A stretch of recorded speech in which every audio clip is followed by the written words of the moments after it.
So, ito na nga. Good morning, guys. Ito yung gagawin natin ngayong umaga. Magpo-fold na naman tayo ng, ng mga papers para sa chingming nila, yung para sa araw ng patay nila. Sinusunog nila yan, guys, kung magtatanong kayo. Sinusunog nila yan habang dinadasalan yung kanilang mga yumao. So, yun guys, samahan nyo mag-clock. Ayan, nagbibisi-bisihan na ako dyan, guys. So, yung gagawin natin pala ay 3 to 4 days. The most is 5 days. Yan, mga 5 days. So, araw-araw yun, ganun. Araw-araw ang sitwasyon, ganun.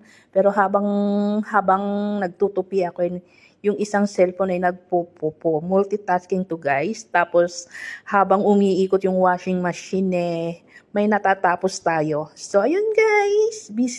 Busy si Paloma, nagpapakayaman. Kayaman talaga. So, ayan guys. Mamaya-maya lang nito guys pag natapos ko isang malaking plastic. May dadaloy na naman kuryente sa ating mga braso. So, yun guys. Para ngayong araw guys, ito muna yung ating gagawin guys. Color paper. Ayan, ganyan po yung gagawin natin. Yung silver, gawin natin parang siya, bar. Cold bar. Ayan, ganyan. Tig 500 piraso kada isang piraso 500. So, anong peche tayo